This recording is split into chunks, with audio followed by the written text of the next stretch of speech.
Okay, we got speed whenever you're ready. Ben.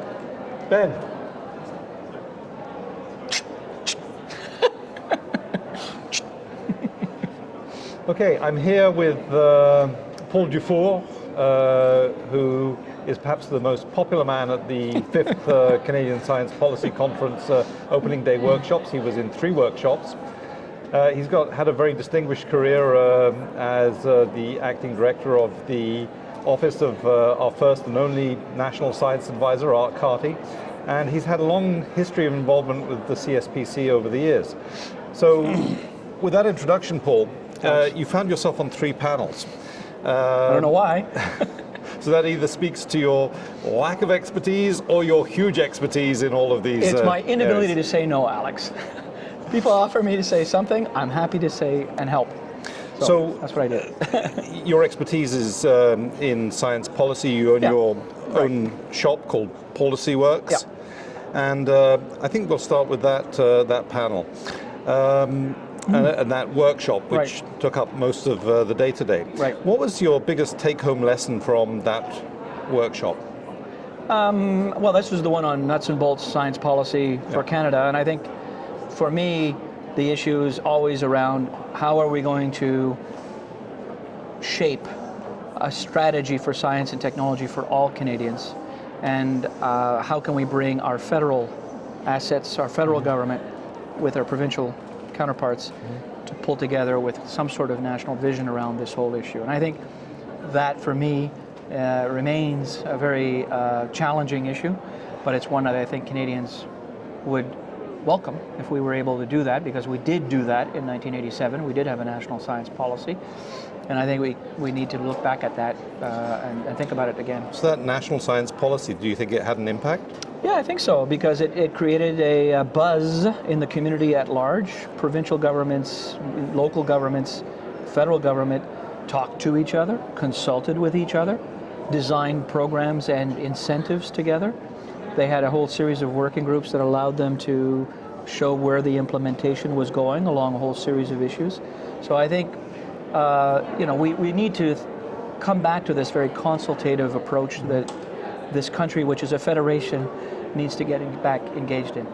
So do you see the CSPC as a vehicle that might help that process? I think, the CSPC is a unique forum that once a year brings together just about everybody who's anybody in this field. It's a great networking event, and it brings together some very high-level people, which I think is excellent.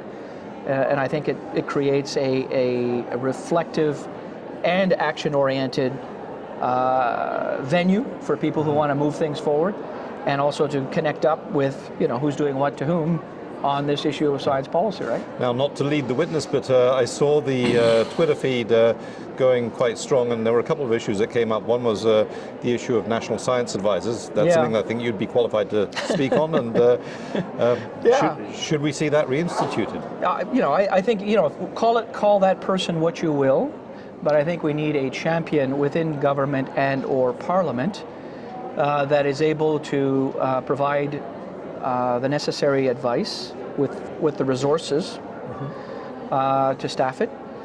We've also suggested something called a parliamentary science officer that would be nonpartisan, would be in Parliament, and act as a sort of a neutral broker to bring together more science literacy amongst our parliamentarians. So there are ways in which we can do this.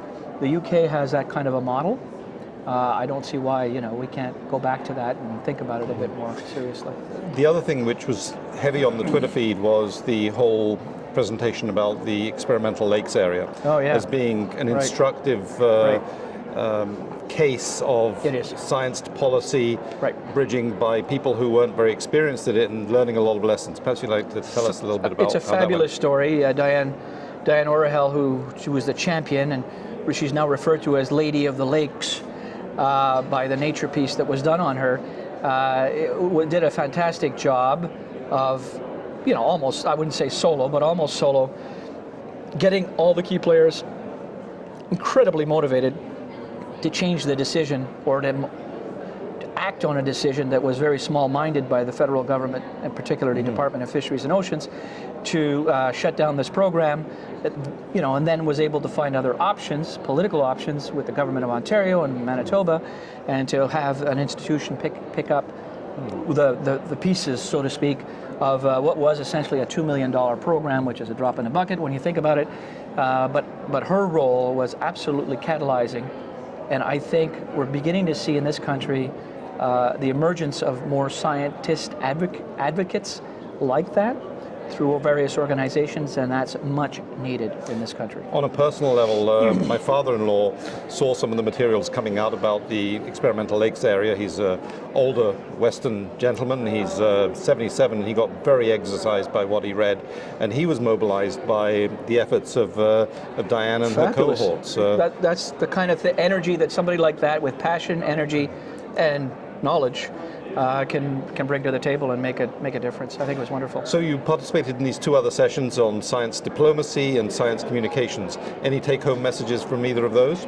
Well, I mean, on the science diplomacy one, I mean, I discussed the options that we have in this country of becoming much more aggressive with using science in our trade and international diplomacy negotiations, creating institutions or structures like a chief scientist within the Department of Foreign Affairs to be able to help them do the kind of job they're doing, which are increasingly be influenced by global science and technology issues. Yeah. So on that one, that's what was my issue. And in communications, the science communications panel, I talked a bit about how we can engage public policy people with scientists in a more effective way, a la Diane Orahel, and what does it take for a scientist to speak to a decision maker and make the case a persuasive one, right? And what kind of learning takes place between the two points of view. So what are you looking forward to in the rest of the conference? Well, I'm going to be partying. It's going to be fun. Great receptions coming up, so I'm looking forward to that. Well, I think hey, what else do you want me to do? And I'm going to be networking like crazy, Alex. So I love to network. I love meeting people, and it's great to see some of my old friends here. Yeah. Like you, Alex. So appreciate it. Thank you so much. Merci. Wonderful. Thank Merci you. beaucoup. Are we good?